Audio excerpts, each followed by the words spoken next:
नमस्कार, मैं राकेश कुमार। मैं आज एक ऐसी खबर की ओर आपका ध्यान आकृष्ट कराना चाहता हूं जो कि सभ्य समाज के लिए किसी भी सूरत में न्यायोचित नहीं था, लेकिन यह मामला न्याय से जुड़ा हुआ था और इस न्यायादेश को पारित किया था इलाहाबाद उच्च न्यायालय ने। सर्वोच्च न्यायालय में इस मामले को जो है नलिफाइड किया गया। सर्वोच्च न्यायालय ने कहा कि दुष्कर्म मामले पर इलाहाबाद हाई कोर्ट की जो टिप्पणियां थी वह अमानवीय और असंवेदनशील थी।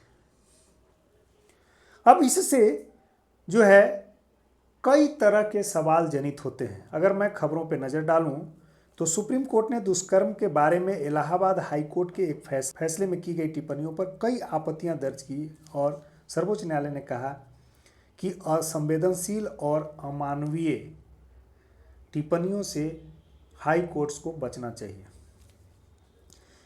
इलाहाबाद हाई कोर्ट के जो फैसले हैं उसमें की गई टिप्पणियों पर कड़ी आपत्ति दर्ज की और इसे असंवेदनशील और अमानवीय करार दिया गया।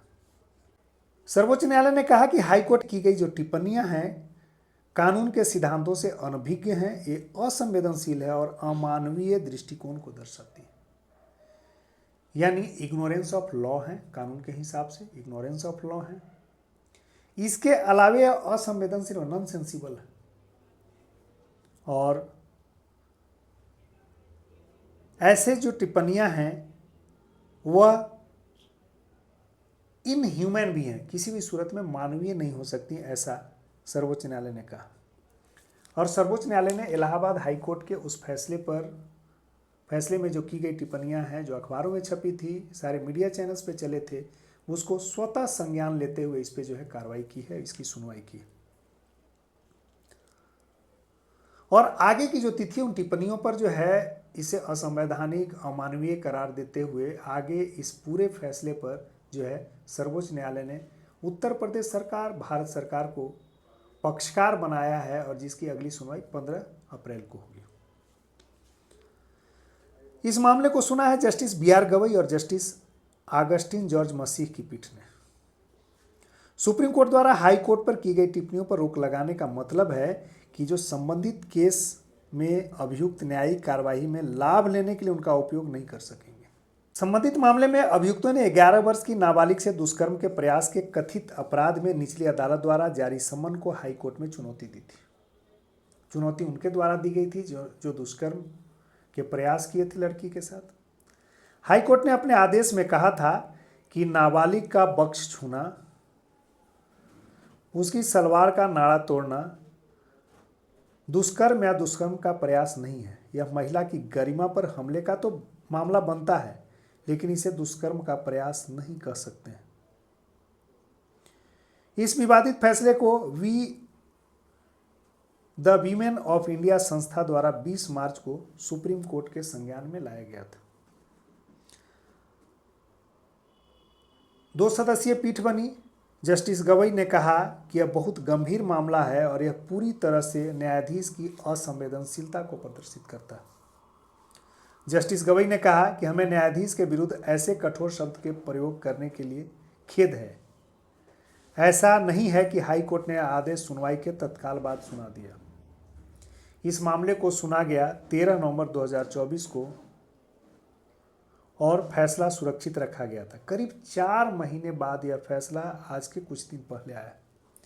इससे स्पष्ट है कि न्यायमूर्ति ने इलाहाबाद हाईकोर्ट के न्यायमूर्ति ने इस मामले पर गंभीरता से विचार किया, सारे पक्षों पर विचार किया होगा, इसके बाद जो है न्यायादेश जारी किया होगा। लेकिन अपने न्यायादेश जारी करने में कहीं भी इन्होंने मानवीय पक्षों का ख्याल नहीं रखा, असंवेदनशीलता की प्रकाष्ठा कर दी।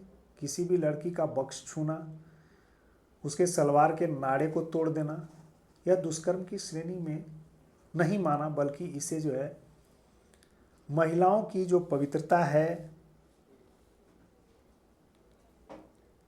उस पर इसने प्रहार माना, गरिमा पर प्रहार माना। इसे जो है दुष्कर्म की श्रेणी में नहीं माना। फैसला लिखने वाले न्यायाधीश ने सोच समझकर ही फैसला दिया होगा, लेकिन इसमें इन चीज़ों का ख्याल नहीं रखा गया। ऐसा मालूम होता है, जो सर्वोच्च न्यायालय की डबल बेंच है उसने ऐसा कहा कि ऐसा मालूम होता है कि कानून के सिद्धांतों से न्यायाधीश अनभिज्ञ थे असंवेदनशील और अमानवीय दृष्टिकोण को अपनाते हुए उन्होंने ऐसे फैसले लिखे हैं। इसलिए तत्काल प्रभाव से उस न्यायाधीश में जो टिप्पणियां दी गई हैं उसको रद्द की जाती है, उस पर रोक लगाई जाती है।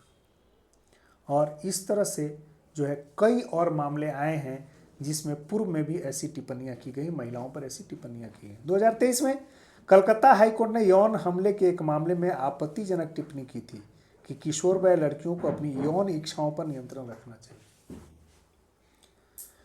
सुप्रीम कोर्ट ने भी अक्टूबर 1997 में एक ऐसी घटना के 19 वर्ष बाद फैसला सुनाते हुए ऐसे टिप्पणी कर दी थी जिस पर बहस छिड़ गई थी। शीर्ष अदालत ने कथित दुष्कर्म के बाद पीड़िता के व्यवहार पर सवाल उठाते हुए मामला खारिज कर दिया था। टिप्पणी की थी कि वह चिल्लाई नहीं। एक बार शिकायतकर्ता ने बताया कि उसने ऑटो रिक्शा से बाहर झांकने की कोशिश की ताकि वह मदद के लिए पुकार सके। इस दौरान एक व्यक्ति ने उसे थप्पड़ मारा और फिर चिल्लाने से डर गई। तो इस तरह की टिप्पणियां आना सर्वोच्च न्यायालय और माननीय उच्च न्यायालयों के द्वारा जो संविधान के रक्षक माने जाते हैं और कानून के मामले में कानून के इंटरप्रेटर हैं, यानी उसकी व्याख्या करते हैं, पुनर्व्याख्या करते हैं। महिलाओं के मामले में, यौन दुष्कर्म के मामले में इस तरह के फैसले आने से जो समाज में गंदी मानसिकता के लोग होंगे वह उच्छृंखल हो जाएंगे और ऐसे मामले को और भी जो है तेजी से अंजाम देने में जुट जाएंगे। तो मेरा तो मानना है कि इन मामलों में जब फैसले सुनाए जाते हों तो न्यायाधीशों को भी संवेदनशील होना चाहिए, मानवीय पक्षों का ध्यान रखना चाहिए और जो उनका दृष्टिकोण हो वह भी स्पष्ट होना चाहिए। कानून की विज्ञता यानी क्या कानून का ज्ञान रखते हुए फैसले देने चाहिए।